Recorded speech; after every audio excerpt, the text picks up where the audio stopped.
Wow, are we already at episode number 10? Time goes by fast, huh? 130,000 views, emails from around the world, and the number one question I get asked is what? How did you convert to Islam? Well, it's a long story, so I'll give you the short version of it. Here it goes. Before Islam, I used to hang around with people who were into really bad stuff. I mean, really bad stuff. When I come to think of it, I didn't have the best choice of friends. Man, these guys were a bunch of characters. Here are some of the characters I remember. The con artist. Hey, Ali, how's it going, baby? How's it going? I want to ask you a quick question. That book you have in your hand, how much did you buy that for? $25. Not bad, not bad. I can sell it for 30. Yes, 30. And I'll give you 15. Huh? We got a deal? Come on! Okay, I'll give you 20. The crazy guy.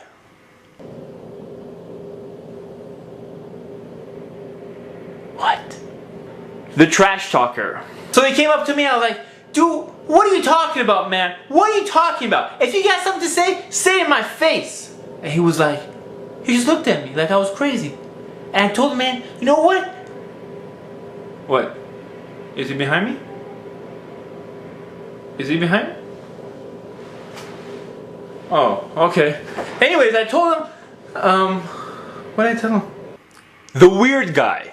So what you doing today? I don't know. I guess.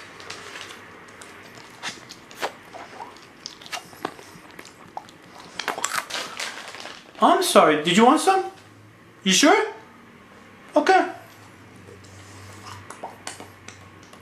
The thief. What's going on, man? Everything cool? You cool? Alright. Once I get those credit card numbers, I'll be in business. Bam! I'll be in business. You know what I'm saying? Woohoo! So one day, one of my best friends, which was also one of the worst friends, asked me to come play basketball with him in a Muslim basketball tournament. A Muslim basketball tournament. So I asked him, cool, who do we know that's Muslim?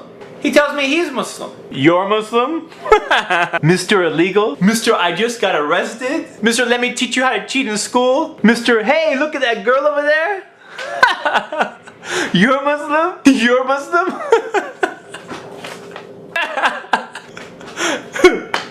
What? You serious? Okay. I'm sorry, man. I'm sorry. I'm just sorry. Okay. It's out of me. Muslim. You're not Muslim. Who are you kidding, man?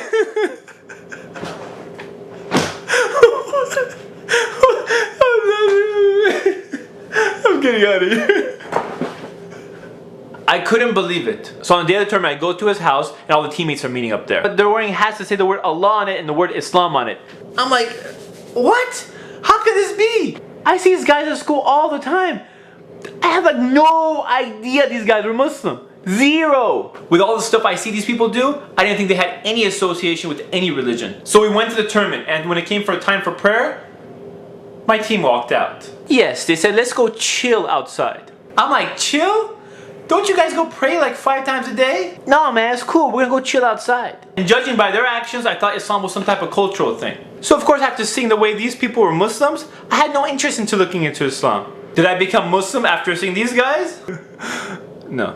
As time went on, I noticed more and more of my friends were getting me into trouble. I guess this is what happens when you have bad friends around you. Sometimes you don't look for trouble, but trouble seems to find you. One guy got arrested, the other one's in trial, and bam, I get shot at. Twice. And what religion am I practicing? Nothing. I was worshipping idols. Worshipping idols. Wearing these superstition rocks around my neck, thinking that these rocks will benefit me somehow. But they didn't. I was lost in a world of Jahiliyyah, a world of ignorance. Islam was never given to me, so I had no idea what it was. Eventually, I realized that these idols didn't benefit me. So one day, I decided to search for the truth. I told myself if I find it, I will change my life. So I started looking into different religions and different ways of life. One by one, I found errors in different religions. Each time I found an error in a religion, I would throw it out. I mean, if the religion is from the creator of all things, the one who made everything, from God the Almighty, how can I have an error in it? Or how can I accept a message that's been changed by man? Or how can God get killed or die? I didn't buy it. Or blind following some clergy guy? Someone who claims he's closer to God than the rest of us? I don't think so. Pretty soon, I start losing hope. It looked like all the religions were eliminated. Then one day, someone gives me a flyer to an Islamic camp. So I figured this would be a great time to check out the religion of Islam. Unfortunately, it was bad timing. You see, my father was in the hospital and the doctor told us he has about a few days to live. So my mother tells me we should stay here because this is the last time you'll probably see your father. So at first I decided to stay. And then, suddenly, I don't know what happened, I changed my mind. I figured there was only one religion left and I had to check out what this Islam is. So against my family's will, I decided to go. So I took my purple-haired girlfriend and we went to the Islamic camp. Purple-haired girlfriend? Dude, I told you I was lost. Anyways, when I got to the camp, I was causing a lot of problems. Let's say I was just a big troublemaker and they wanted to kick me out. Yeah, I was pretty bad.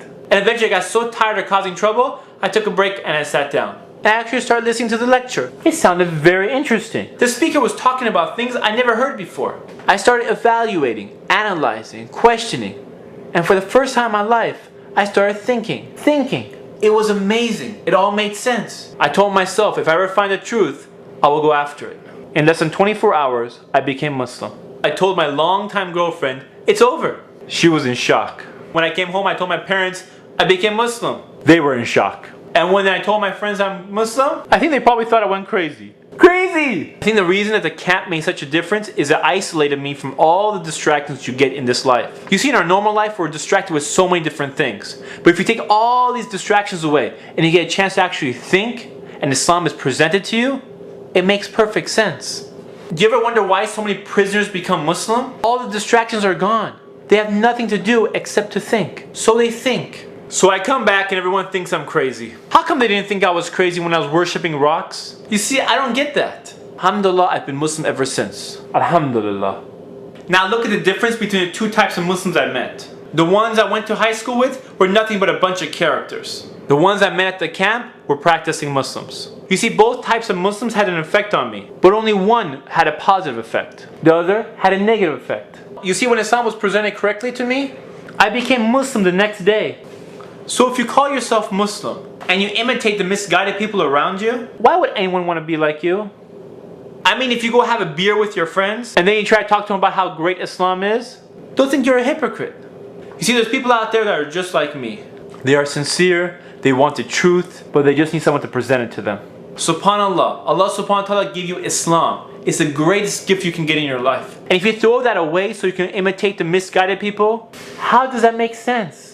I mentioned two types of Muslims. It's up to you to decide which one you want to be. Yeah, one path is going to be tougher than the other, but the end result is worth it. As you know, there's no compulsion in Islam. So the way we carry ourselves is the way we carry Islam to the people. SubhanAllah, those who had Islam and decided to be bad examples around me and never gave me Islam, what are they going to say to Allah subhanahu wa ta'ala on the day of judgment? Instead of giving me Islam, they gave me nothing. You see, if you slack off in your religion, it doesn't just affect you, but it also affects everyone who interacts with you. Do you know what I'm saying? No, seriously, do you know what I'm saying? I hope you do, inshallah. This is Ali reminding you just in case you forgot. This is Ali reminding you just in case you forgot.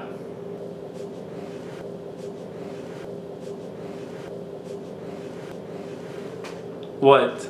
That's it. That's the last episode. 10 episodes, we finished them, alhamdulillah, and season 1 is finished. I hope to come back for season number 2, inshallah. I hope you come back for season number 2, inshallah. And I have plenty of ideas. It's just a matter of putting the time aside to do them, inshallah. Please go to ummahfilms.com. Go to the very top of the blog. There's a field that says enter your email. Type in your email, press enter, add yourself to our list, inshallah. So every time a post comes out, you'll be notified. When the second season comes out, inshallah, you'll also be notified, and that way, right when it comes out, you're back, inshallah. I hope you enjoyed it as much as I enjoyed it. I hope you benefited from it and not just were entertained by it. Jazakallah khair for watching, for letting others know, for your emails, and for all your comments. Assalamu alaikum. This is Ali reminding you just in case you forgot.